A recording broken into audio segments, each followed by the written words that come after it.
예수님과 함께 먹고 마심입니다. 다시요. 십자가는 예수님과 함께 먹고 마심입니다. 십자가는 예수님과 함께 먹고 마심입니다. 아멘. 이번 주에 저희 집에 큰 변화가 있었습니다. 막내 유라 초등학교 1학년 입학하더니 다른 친구들은 다 핸드폰이 있는데 왜 나는 핸드폰이 없냐고 얘기를 했습니다. 그래서 엄마 아빠는 너에게 핸드폰을 사줄 계획이 없다라고 얘기했고 조금 더 커야 된다고 얘기를 했습니다. 근데 초등학교에 들어가니까 초등학교에서 아이들 인터넷이나 뭐 카톡 이런 건 안 되지만 아이들하고 긴급하게 소통할 수 있게끔 학교에서 돈을 다 내주고 키즈폰이라는 거를 나눠주더라고요. 그래서 키즈폰을 학기 시작해서 신청했고 이번 주에 나왔습니다. 그래서 엄마 번호, 아빠 번호, 뭐 오빠 번호, 언니 번호 이렇게 저장을 했습니다. 근데 아빠 번호가 몇 번이었을까요? 1번이었죠. 당연히 제가 1번이죠. 아직까지 제가 그런 사람입니다. 저희 딸에게 제가 1번입니다. 엄마 2번, 누나가 아니죠. 언니 3번, 오빠 4번. 그리고 더 이상 번호 저장된 게 없어요, 여러분. 여러분도 좀 번호에 저장을 해주세요.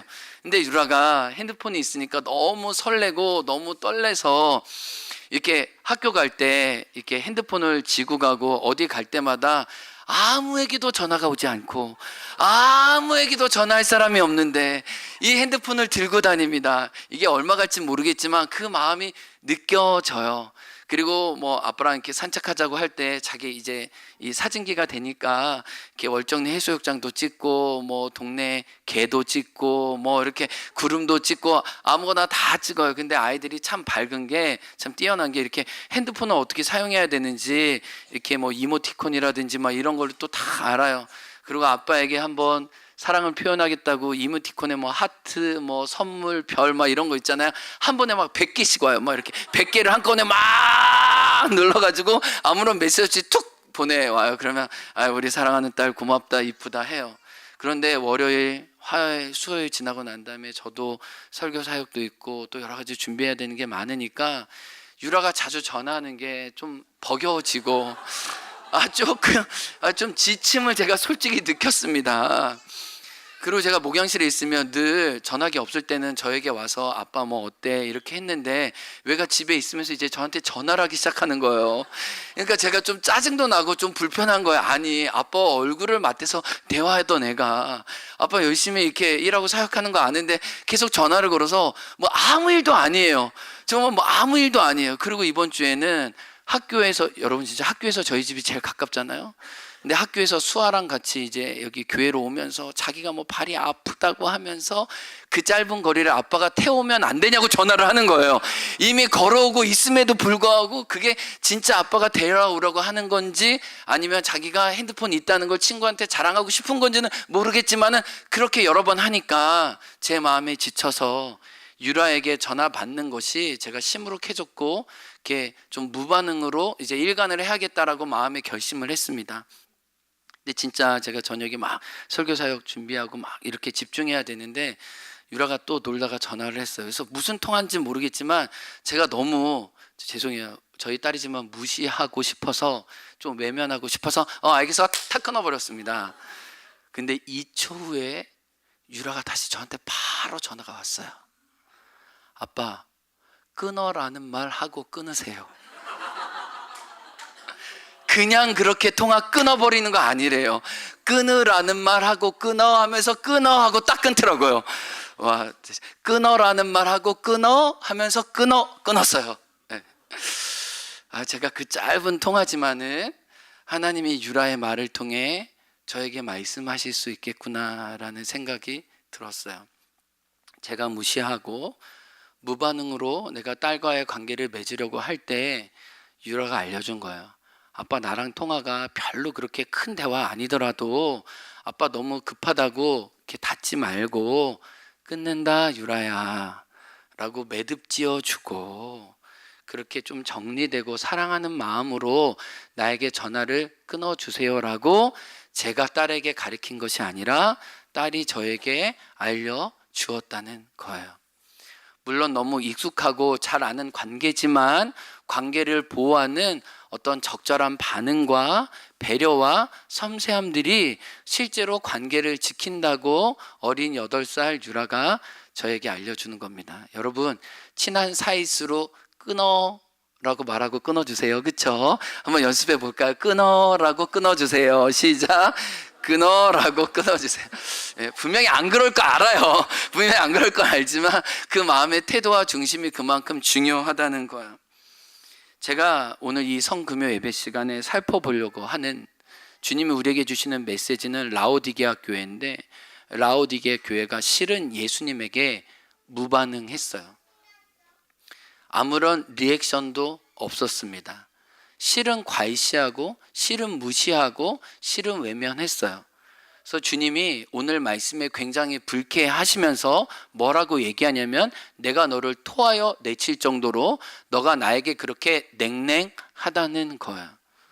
너가 나에게 보는 것 같지만, 듣는 것 같지만 철저하게 나를 고립시키고 있다는 그 예수님의, 어떻게 보면 너희들의 무감각함에 대해서 주님은 깨우기 원하시는 하나님의 마음이 느껴집니다. 만약에 오늘 본문에 예수님이 강하게 책망하지 않았다면 라오디게아 교회 성도들은 자기에게 어떤 문제가 있는지도 전혀 모를 정도로, 세속적으로 보면, 또 자본주의의 관점으로 보면, 아니 그냥 우리가 교회를 외형적으로 보면 라오디게아 교회는 아무런 문제가 없었습니다.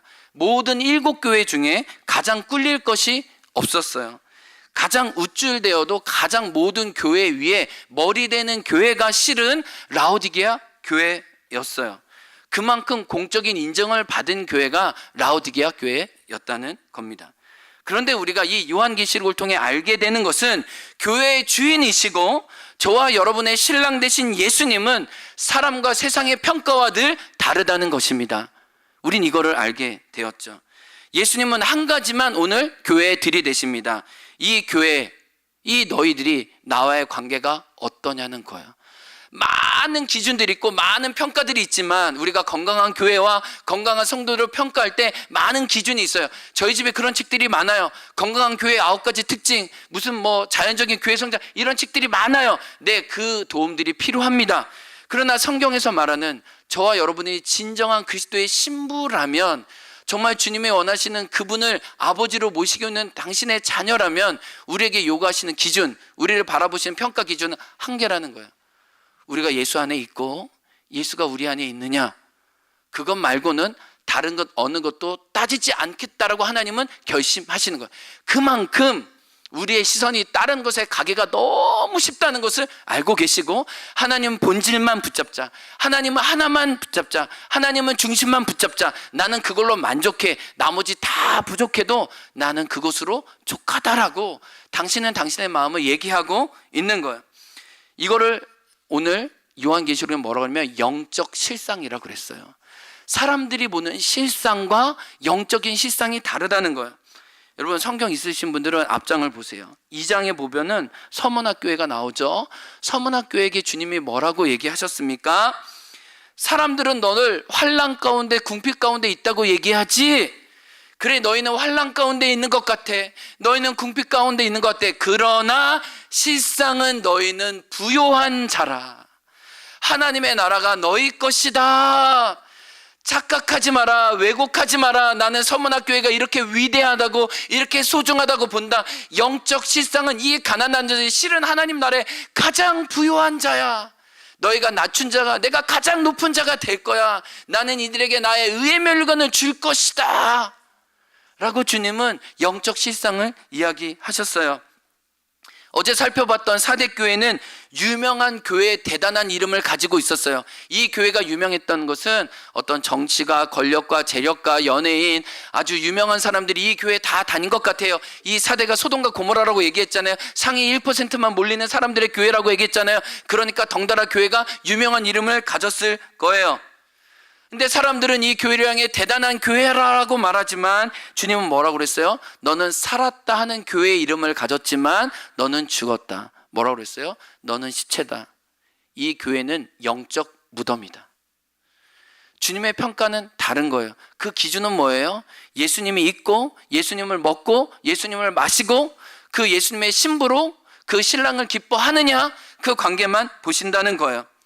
그러면 이 기준에 따라 라오디게아 교회의 영적 실상은 오늘 주님이 뭐라고 말씀하세요? 18절을 보겠습니다. 18절에 영적 실상에 대해서 이렇게 얘기합니다. 내가 이제 너에게 영적 실상을 이야기할게. 내게서 불로 연단한 금을 사서 부유하게 하라. 이 말은 무슨 말일까요? 너희가 실은 영적으로는 거지야. 너희가 아주 궁핍해. 그래서 내가 너희에게 말하는데 연단한 금을 사서 좀 하나님의 나라를 소유하고 가져라 라고 얘기해요. 근데 이것만 가지고 얘기하지 않아요. 아주 심각했던 것 같아요. 그 질병이. 또 두 번째 뭐라고 그러냐면 흰 옷을 사라. 그래서 너희가 벌거벗었는데 그 부끄러운 것을 너네가 알지 못하는데 좀 그걸 입었으면 좋겠어 라고 그들의 수치를 까발리세요. 그러니까 뭐예요? 영적으로 너희는, 사람들은 너희를 화려하다고 얘기할지 모르고 어떻게 보면 너희들의 명성에 칭찬할지 모르겠지만 내가 볼 때 너희들 아무것도 없네. 벌거벗었어. 부끄러운 줄 알아야 돼. 빨리 내가 너에게 옷을 주고 싶은데 나에게서 좀 옷을 가져가지 않겠니? 라고 얘기를 합니다. 세 번째 뭐라고 얘기해요? 안약을 사서 제발 눈에 좀 발라봐. 이게 뭐예요? 그들의 영적인 눈이 어두워져서 예수 그리스도를 보지 못했다는 거예요. 사도 바울이 보고 있는 천상의 하늘의 예배의 영광이 그들에겐 전혀 그들 예배 가운데 없었다는 거예요. 그러니까 라오디게아 교회 성도들이 이 이야기를 들었을 때 엄청난 큰 충격을 받았겠죠. 야, 사람들이 우리 교회에 대해서 이렇게 대단한 평가를 내주는데 예수님 평가는 너무 혹독하네 라고 하는 거죠. 여러분 인생에 그런 일 있지 않으세요? 나는 엄청 잘했다고 생각하고 누군가 그분에게 가면 그분이 나에게 정말 잘 알아주시겠지라고 평가를 갖는데 그것과 정반대에 내가 완전히 처참히 깨졌을 때 그 무너졌던 경험들이 있으시죠? 라오디게아 교회는 그 책망을 예수님께 들었다는 거예요. 근데 주님은 이렇게 말을 세게 하지 않으면 그들이 도무지 듣지 못하는 상황이었기 때문에 계속해서 이 톤을 낮추지 않으세요. 날성검으로 계속 그들의 영적 실상을 보여주고 계세요. 17절에 주님 뭐라 그러냐면 그들이 대화를 인용하시고 그들의 말을 들어서 똑같이 예수님이 인용하십니다. 너희들끼리 서로 말하는 거 내가 얘기 들었어. 그거 내가 한번 얘기해 볼까? 너희들이 서로 어떻게 얘기하는지 알아? 17절에 와, 우리는 부자네. 우리는 부유하네. 우리 교회는 부족함이 없어. 내 삶에는 부족함이 없어. 나는 만족해. 나는 평안해. 나에게는 참 이때가 가장 좋은 것 같아. 더도 말고 덜도 말도 이렇게만 살았으면 좋겠어 라고 말하는 거 주님이 다 아셨대요. 그리고 성경에 그대로 쓰세요. 여러분 이 말씀을 따라 우리에게 주신 경고는 뭡니까? 주님이 평소에 우리가 무의식적으로 하는 말들 다 들으세요. 어떤 언어로 우리가 하나님을 경멸하는지 아니면 하나님을 사랑하는지 하나님을 경외하는지 하나님의 백성을 있는지 하나님 다 듣고 계시다는 거예요. 그들은 평소에 다 고백했어요. 우리 부자잖아. 우리 하나님 없어도 되잖아. 우리 예수님 없어도 우리 떵떵거리면서 이 땅에 꿀리지 않고 살 수 있잖아. 근데 뭐가 문제야? 우리 형식적으로 그냥 신앙생활 해도 괜찮지 않겠어? 라고 말하는 그들의 비아냥거릴 소리를 주님은 알고 그대로 꼬집는 거예요. 봐라, 니네가 나를 무시하고 이런 얘기한 거 성경에 기록되어 있는 거. 왜요? 자칫 우리도 하나님을 떠난 부패한 마음으로 하나님 없이 부유하다고 잘났다고 스스로 우리를 높일 수 있기 때문에 주님은 강력한 경고의 칼로 이 말씀을 우리에게 해주시는 거예요. 근데 주님은 5가지 애통으로 5가지 재앙을 선언하시면서 그들의 상황을 아주 심각하게 아주 처참하게 아주 그냥 발라버리십니다. 17절에 보면 5가지를 얘기합니다. 한번 읽어볼까요? 내 공고한 것과 가련한 것과 가난한 것과 눈먼 것과 벌거벗은 것을 알지 못하노도다. 여러분 5번이나 너무 하나하나씩 조각 내고 있다는 느낌이 들지 않아요? 첫 번째 뭐라? 너는 공고하다. 이거는 너는 비참한 존재라는 거예요. 너는 가련하다는 것은 내가 볼 때 너는 영적으로 너무 불쌍하다는 거야. 사람들은 너에게 어떤 평가를 내릴지 모르지만 너는 불쌍해. 세 번째, 너는 가난해. 근데 너 가난하다고 한 번도 느낀 적 없지? 그리고 너 눈 멀었어. 근데 너 잘 본다고, 너 잘 판단한다고, 잘 분별한다고 생각하지? 아니야. 너는 영적인 분별력 하나도 없어. 마지막 뭐라고 그래요? 너 벌거벗었는데 너 화려한 옷 입다고 자랑하고 다니지? 근데 너 실제로 벌거벗었어 라고 얘기해요. 그러니까 영적인 실체가 이 다른 많은 교회도 깨어진 교회가 있었지만 이 교회는 하여튼간 주님이 이렇게 망치로 깨듯이, 날카로운 칼로 깨듯이 깨지 않으면 도무지 깨닫지 못할 정도였다는 거예요. 그래서 주님은 또 반복해서 15절과 16절에 뜨겁거나 차갑거나 한 얘기로 당신의 또 본심을 이야기하세요.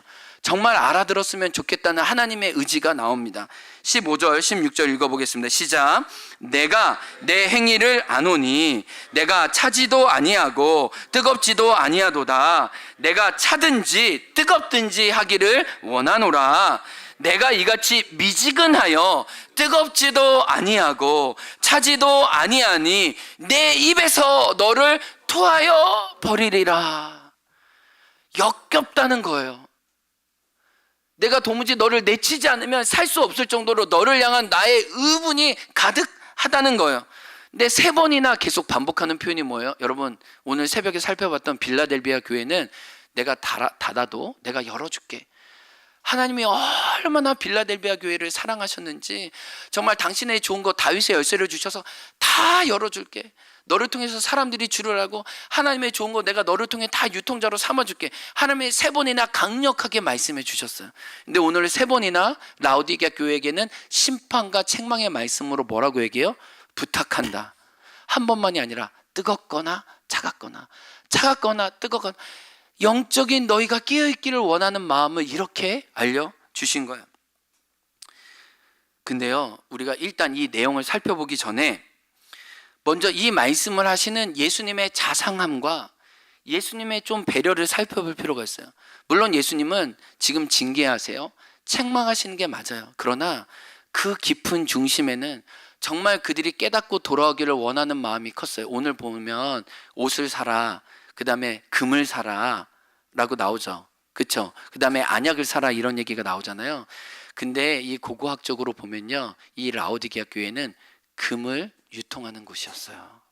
그리고 안약을 팔아서 장사하는 곳이었어요. 그래서 옷장사가 잘 돼가지고요, 사람들이 돈을 많이 버는 도시가 라오디게아 교회였어요. 그러니까 주님이 지금 성도들의 직업을 가지고 하나하나씩 이야기하는 거예요. 만약에 예수님 성도들이 농부였다면 농부에 씨 뿌리는 비유로 말씀해 주셨을 거예요. 돌짝밭이 있다, 그 다음에 또 가시가 있다 이러면서 좋은 밭이 되라고 얘기하시는 것처럼 지금 예수님은 그들의 직업을 가지고 너희 중에 어떤 사람은 안약 장사해가 돈 잘 벌었지, 근데 착각하지 마. 실제 너희가 돈은 잘 벌 수 있지만 영적으로는 지금 보지 못하는 거야. 지금 옷장사로 떵떵거리며 잘 나가고 강남에서 지금 옷 차려가지고 샬롱 해가지고 잘 나가는 사람도 있지. 근데 내가 볼 때는 영적으로는 벌거벗은 거야. 지금 금 팔아가지고 은행을 소유하고 있는 은행가도 있지. 근데 내가 볼 때는 실상은 예수 그리스도 안에 아무것도 가지지 않는 자. 이 말이 지금으로서는 우리는 너무 멀리 들었지만 이 말씀을 받았던 라오디게아 교회 성도들은 진짜 주님이 나에게 확 찌르시는 말씀이네, 이건 정말 나에게 들으시라는 말씀이네라고 안 듣기가 어려울 정도로 주님이 자상하게 그들의 언어로 말씀하시는 거예요. 이해되셨어요? 이게 주님의 마음이에요. 베드로에게 찾아오셨을 때 베드로가 이해할 수 있는 그물이라는 언어로 말씀하신 것처럼 여러분, 주님 우리에게 어렵게 말씀하지 않으십니다. 우리를 혼란스럽게 하지 않으세요. 주님은 단순하게 명료하게 알아들을 수 있는 언어로 말씀해 주세요. 왜요? 주님은 추상적이잖아요. 몸을 입고 오셨던 것처럼 십자가의 진리 우리에게 분명하게 날성검으로 말씀해 주시는 거예요. 우리가 돌이키기 원하니까. 당신의 자녀로 정말 하늘의 생명을 누리기 원하시니까 자꾸 깨시는 거예요. 너는 비참하다, 공고하다, 이렇게 살면 안 된다. 제발 내 옷을 가져가라. 제발 내 은행에서, 하늘의 은행에서 좀 사가라. 내가 너에게 좀 눈을 발라주고 싶으니 좀 보혈의 안약을 좀 발라라 라고 말씀하시는 거예요. 여러분, 오늘 주님이 여러분 삶에 여러분의 위치에 걸맞는 말씀을 하세요. 작은 유라의 아이를 통해서도 하나님이 저에게 말씀하시는 것처럼 여러분이 하나님께 열려 있고자 한다면 저희 믿음의 선배는 텔레비전 광고를 통해서도 말씀하신대. 그냥 주님은 언제든지 우리에게 열려 계세요. 우리가 그분에게 열려 있기만 하면 주님은 어떤 방식으로든 말씀하실 수 있어요. 아멘. 그 주님께 열려있는 저와 여러분들에게 원하세요. 이 주님의 자상함과 배려가 너무 고마워지는 거야. 그러면은 이 배경을 좀 이해할게요. 주님이 지금 저와 여러분에게 요구하시는 게 뭐라고요? 차갑거나 뜨겁거나 하래요. 그러면 도대체 이 말은 또 무슨 말이에요? 차갑거나 뜨겁거나 이 말은 무슨 말이에요? 여러분, 차갑거나 뜨겁거나 다 좋은 뜻의 의미입니다. 이 배경이 있는데요. 이 라오디게아는요, 평평한 언덕 위에 자리를 잡은 도시였어요. 그러니까 옆에 조금 솟은 어떤 지형들이 있었습니다. 북쪽으로는 히에라폴리스라고 솟아나는 온천수가 있었어요. 사진에 보이죠? 그리고 남쪽으로는 카드무스라는 산에 눈 덮인 봉우리가 있었습니다. 절묘하게 그 두 지형 위치 가운데 중간에 있었다는 거예요. 지금도 이 라오디게아에 가보면 수로의 흔적이 보입니다. 저기 보이시나요? 수로, 이 돌 사이에 수로를 내서 이 물을 끌어당겼던 흔적이 아직도 라오디게아 교회에 있어요. 이런 배경에서 주님은 라오디게아 성도들이 이해할 수 있는 방식으로 얘기하는 거예요. 히에라폴리스에서는 뜨거운 물을 받았습니다. 온천수를 받았습니다. 골로새 남쪽 지역에서는 차가운 질 좋은 식용물을 받았다는 것을 알게 돼요. 그래서 라오디게아에 오는 두 물의 첫 번째 수어는 한편으로 북쪽으로는 뜨겁고 남쪽으로는 차가웠다는 거예요. 근데 그게 어떻게 됐을까요? 뜨거운 온천이 수로를 따라오면서 뜨거운 온천물이 어떻게 됐을까요? 미지근해졌죠. 그래서 라오디게아 성도들은 늘 목욕탕에 갈 때 온천수를 그대로 즐기지 못하고 그 온천의 물을 다시 한번 데펴야 했어요. 그래서 사람들을 늘 아쉬워했어요. 늘 뭔가 부족했어요. 우리에게 좋은 온천수가 있지만 그 물의 온도가 그대로 보존되지 않는 것으로 인해서 늘 불을 다시 떼서 그 온천물을 데웠던 거예요.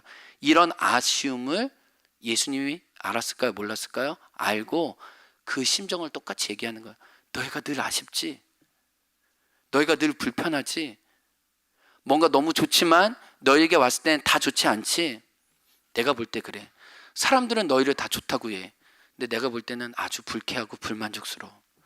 난 너희들 그대로 사용할 수 없어. 이게 예수님의 마음이에요. 여러분, 예수님의 자상하지 않으세요? 난 예수님 너무 전곡을 찌르지 않으세요? 그들의 맞는 말씀을 해주고, 그러니까 다 알았죠. 예수님이 뜨겁지 않다라고 했을 때 그들은 몸으로 알았어요. 왜요?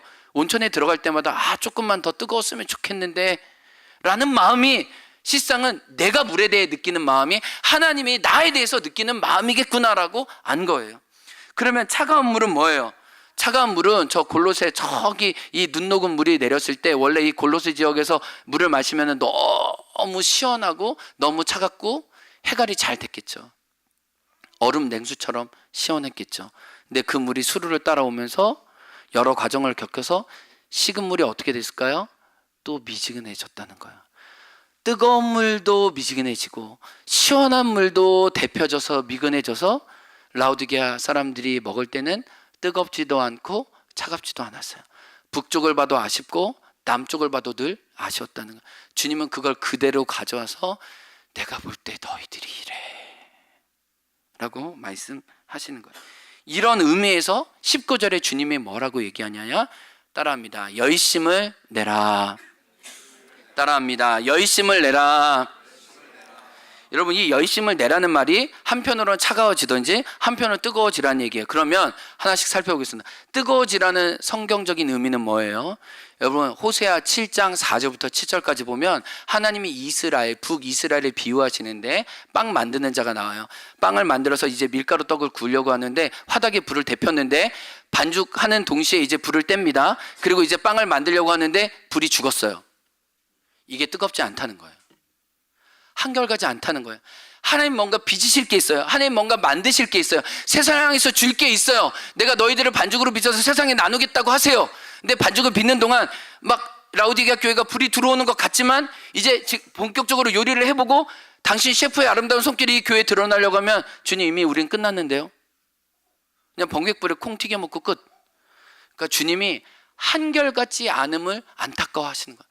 난 너희를 지속적으로 나의 아름다운 손길을 너에게 부어넣어서 세상에 너희들을 나눠주고 싶은데 너희는 온기가 한결같지 않구나. 제발 부탁한다. 뜨거워질래? 이게 열심을 내라는 의미예요. 그러면 차갑다는 의미는 뭐예요? 차갑다는 얘기는 시원하다라는 말이에요. 그러니까 냉랭하다라는 말이 아니고 시원하다는 말이에요. 우리 잠언의 말씀 25장 13절 한번 읽어보겠습니다. 시작. 충성된 사자는 그를 보낸 이에게 마치 추수하는 날에 얼음 냉수 같아서 능히 그 주인의 마음을 어떻게 한다고요? 시원하게 한다는 거예요. 원래 저 남쪽 수원지에서 마시는 물은 시원했는데 여기만 오면 시원하지 않는 것처럼 너희는 나에게 충성되지 않다라고 얘기하는 거예요. 그러니까 주님은 지금 뭐가 불만이에요? 한결같지도 않고 신실하지도 않다는 거예요. 그러니까 주님이 이들을 보시면서 뭐라고 얘기해요? 오늘 본문 첫 절에 뭐라고 하면 예수님이 자기를 어떻게 소개할까요? 뭐라고 소개하나요, 여러분? 나는 아멘이다. 나는 충성되다. 나는 참된 증인이다. 여러분, 왜 예수님이 자기 자신을 이렇게 소개하죠? 그들이 아멘하지 않았다는 거예요. 그들이 참된 증인이 아니었다는 거예요. 그들이 한결같이 충성되지 않았다는 거예요. 근데 예수님은 하나님 앞에 그러셨다는 거예요. 그러니까 그런 나를 닮아가라고 한결같이 이야기해 주시는 겁니다. 그러니까 결론은 이거죠. 너희들은 지금 액세서리로 나를 취급하는 거야. 너희들의 무게중심은 내가 아니야. 그러므로 내가 너를 버릴 거야. 토할 거야. 그래서 뜨겁든지 차갑든지 그러므로 열심을 내라고 얘기를 합니다. 그러면 라오디게아 교회는 열심을 내야 하는 교회인데, 그러면 이 열심을 낸다는 의미를 살펴볼 필요가 있어요.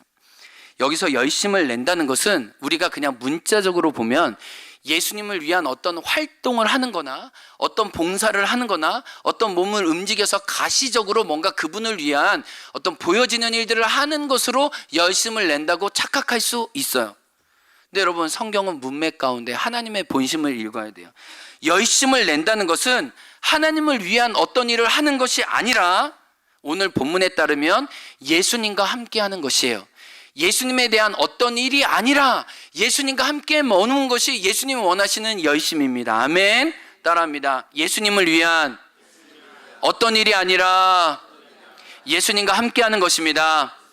우리 옆에 있는 분들에게 우리 약간 째려보면서 정신을 차리려고, 예수님을 위한 것이 아니라 예수님과 함께 하는 것입니다. 우리 뒤에 있는 분들에게 막 손가락질도 막 이렇게 해주시면서 예수님을 위한 것이 아니라 예수님과 함께 하는 것입니다. 여러분, 그 본문이 20절에 나와 있어요. 열심을 내라, 회개하라 하고 난 다음에 분위기가 바뀌어요. 봉사해야 될 거, 섬겨야 될 거 목록이 아니라 중요하게 뭐라고 해요? 볼지어다. 어떤 집, 가족의 이미지를 지금 상상하시면 돼요. 볼지어다. 지금 내가 너의 교회야, 너의 집에서 내가 문을 두들기고 있다. 근데 너희는 더 이상 나를 듣지 않는 거구나.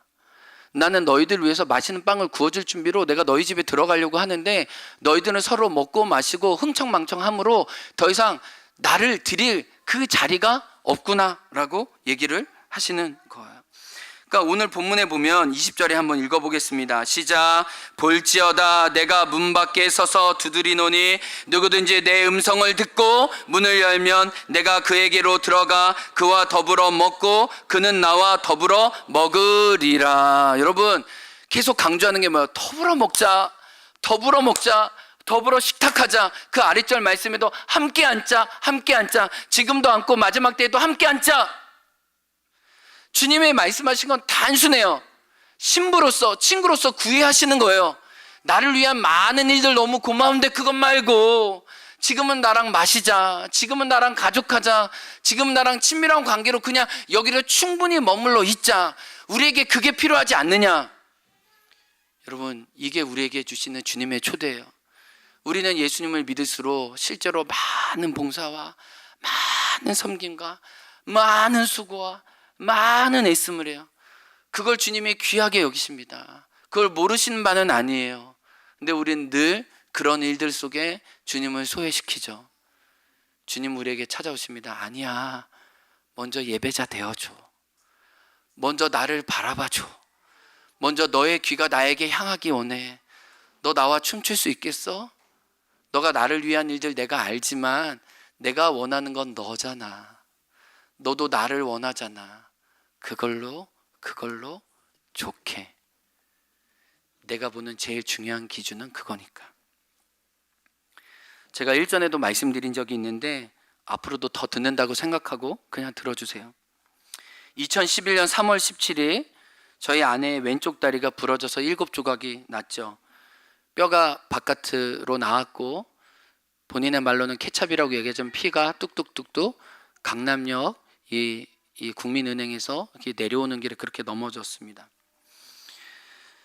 아내는 하루 종일 몰핀을 맞았지만 너무 큰 아픔 가운데 신음하고 있었어요. 무사히 수술은 잘 마쳤습니다. 저는 그때부터 제가 한 번도 생각해 보지 못했던 병원과 집 두 살림살이를 했습니다.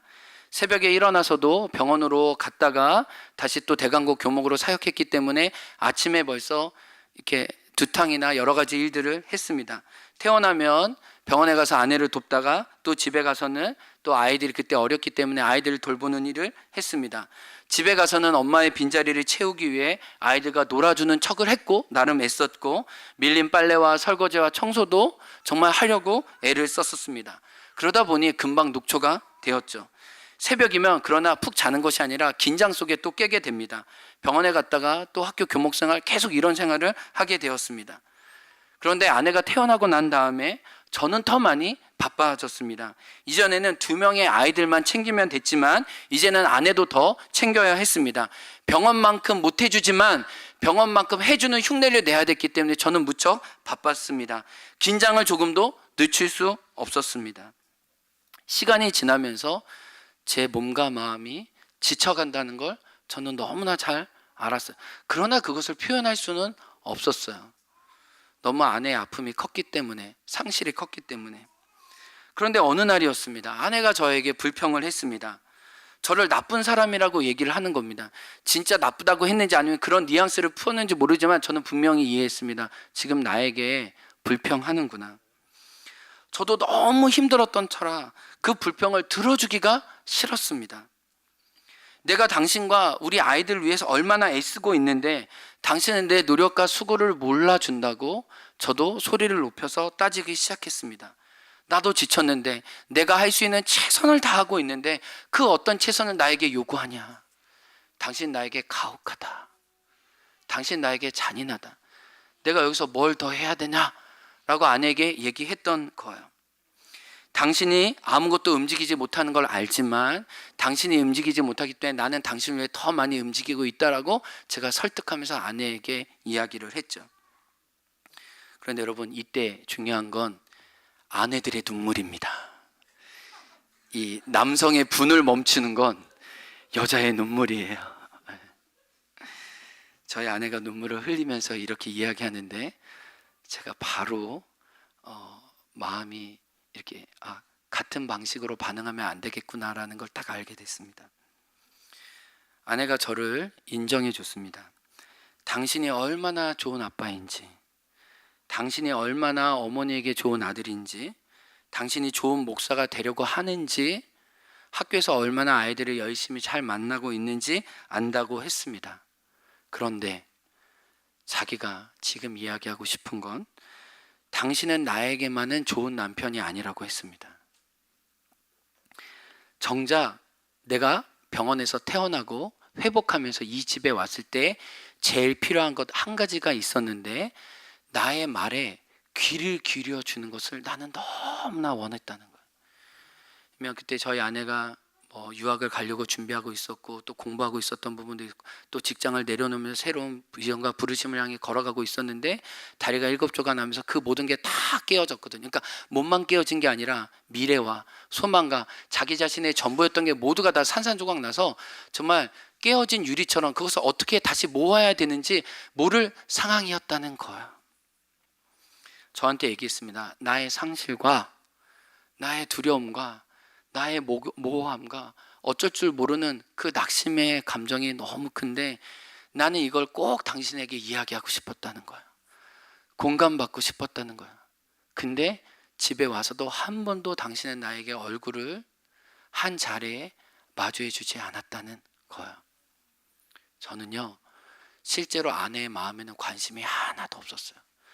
물론 아내가 계획하고 소중히 여겼던 많은 것들이 한순간에 사라졌다는 걸 알았지만 저는 그 마음에 귀 기울일 만한 마음의 자리가 너무나도 없었어요. 아내를 위한 일이 너무나 중요했기 때문에 아내가 원하는 건 철저히 외면했어요. 그때 아내가 저에게 알아듣게 이야기를 했습니다. 집안일이 미뤄져도 된다. 밥을 먹을 때는 제발 나랑 앉아서 밥을 먹어달라. 왜냐하면 아내에게 밥을 먹이고 먹게 하고 저는 뭐라도 이 일 저 일들을 해야 되니까 아내는 늘 밥 먹을 때 남편이 그 자리에 있기 원하는데 그래야 자기 마음과 진심을 얘기하는데 먹어 다른 일을 하는 거예요. 지침을 준 거예요. 여러분, 여자분들은 남자에게 지침을 주세요. 구체적으로. 대충 얘기하면 우리 남자들은 깨닫지 못해요. 장대욱 성사님 그렇지 않습니까? 네, 아멘입니다. 네, 네. 그래서 우리는 여자의 자상한 지도가 필요해요.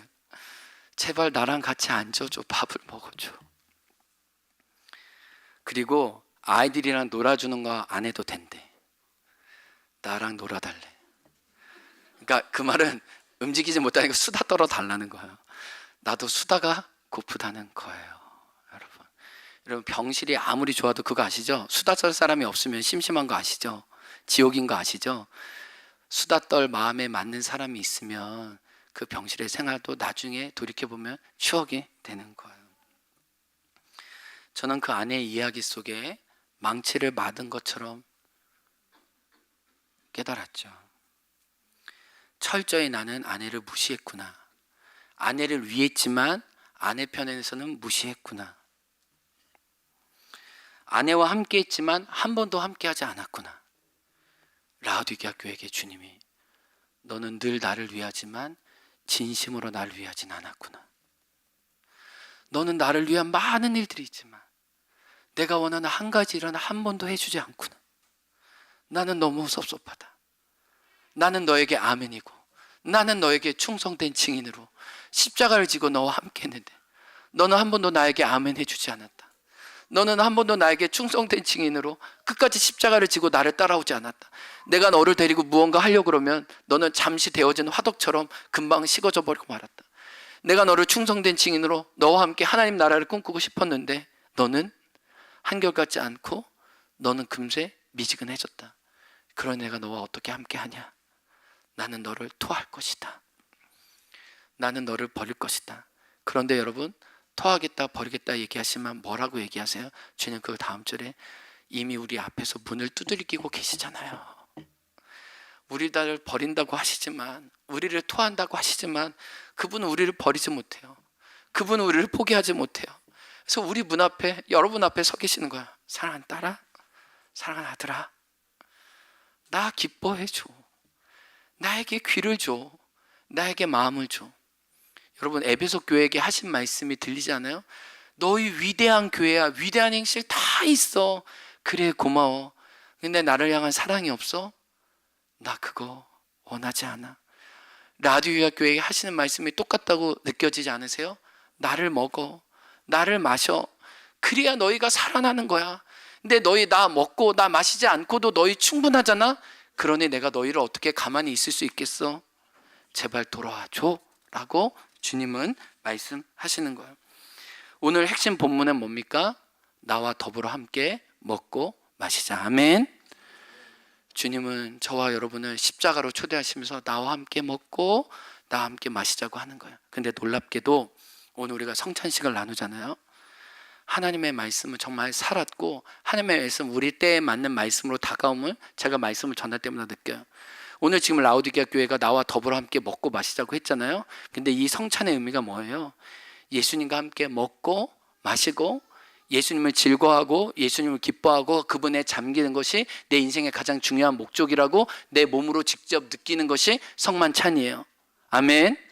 예수님을 먹고 마시자고 이 성찬을 통해 저와 여러분을 초대하시는 거예요.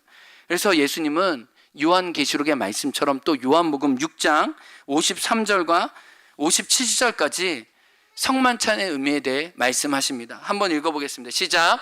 예수께서 이르시되 내가 진실로 진실로 너희에게 이르노니 인자의 살을 먹지 아니하고 인자의 피를 마시지 아니하면 너희 속에 뭐가 없느니라. 주님은 말씀하시면 내 살을 먹어줄래? 내 피를 마셔줄래? 그래야 너희가 살아날 거야. 54절 시작. 내 살을 먹고 내 피를 마시는 자는 영생을 가졌고 마지막 날에 내가 그를 다시 살리리라 말씀하세요. 55절 읽어봅니다. 시작. 내 살은 참된 양식이요 내 피는 참된 음료로다. 우리가 성찬을 받을 때 진짜 참 음료, 참 양식이신 예수님을 먹고 마시는 거예요. 56절과 57절 예수님이 우리에게 원하시는 관계가 나옵니다. 읽어봅니다. 내 살을 먹고 내 피를 마시는 자는 내 안에 거하고 나도 그의 안에 거하나니 살아계신 아버지께서 나를 보내심에 내가 아버지로 말미암아 사는 것 같이 는 그 사람도 나로 말미암아 살리라. 따라합니다. 나를 먹는 그 사람도 나로 말미암아 살리라. 예수님을 먹고 마시는 성찬의 방식, 그분과 식탁을 나누는 것이 실은 우리에게 주시는 하나님의 가장 큰 선물이요, 우리가 누릴 수 있는 가장 큰 은혜라는 것입니다. 말씀의 결론입니다. 예수님을 먹고 마심이 십자가의 본질입니다. 더불어 먹는 그분의 식탁이 여러분에게 늘 풍성하기 원합니다. 그것이 가장 값지다고, 그리고 그것이 얼마나 여러분의 삶을 아름답게 하는지 여러분의 삶으로 고백하고 세상에 증거할 수 있는 하나님의 자녀들 되시기 주의 이름으로